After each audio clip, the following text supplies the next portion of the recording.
MPPSC के लिए नई शिक्षा नीति के इम्पोर्टेंट फैक्ट। प्रारूप प्रस्तुति 29 जुलाई 2020।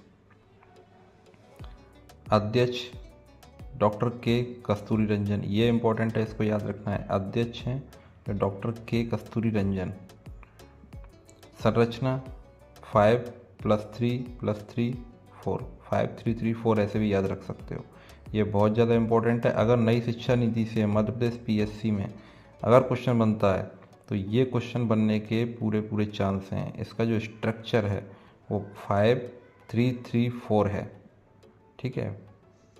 अब ये 5-3-3-4 कैसे है, ये देखो। बुनियादी अवस्था 3 से 8 वर्ष, जो बुनियादी अवस्था 3 से 8 वर्ष, ये 5 वर्ष हो गए इसमें, ठीक है, ये 5।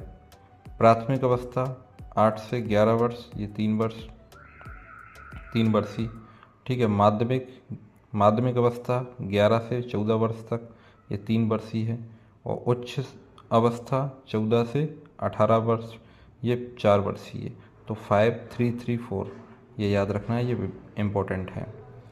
अब इसमें एक फैक्ट और याद रखना है, जीडीपी का 6% शिक्षा पर खर्च करेगा मध्य प्रदेश, इंडिया, पूरे भारत की बात हो रही है, ठीक है। मिशन अंकुर के बारे में ये भी इम्पोर्टेंट फैक्ट है, इसको याद रखना है। मिशन अंकुर 1 से 3 वर्ष के छात्रों के लिए मूलभूत साक्षरता और संख्या ज्ञान को रोचक बनाना। ये मिशन अंकुर का कार्य क्या है, जो मूलभूत साक्षरता है और संख्या ज्ञान है उसको रोचक बनाना। ये 1 से 3 के कक्षा के छात्रों के लिए है। ओके, चलो मिलते हैं फिर किसी नए टॉपिक पर बात करते हैं।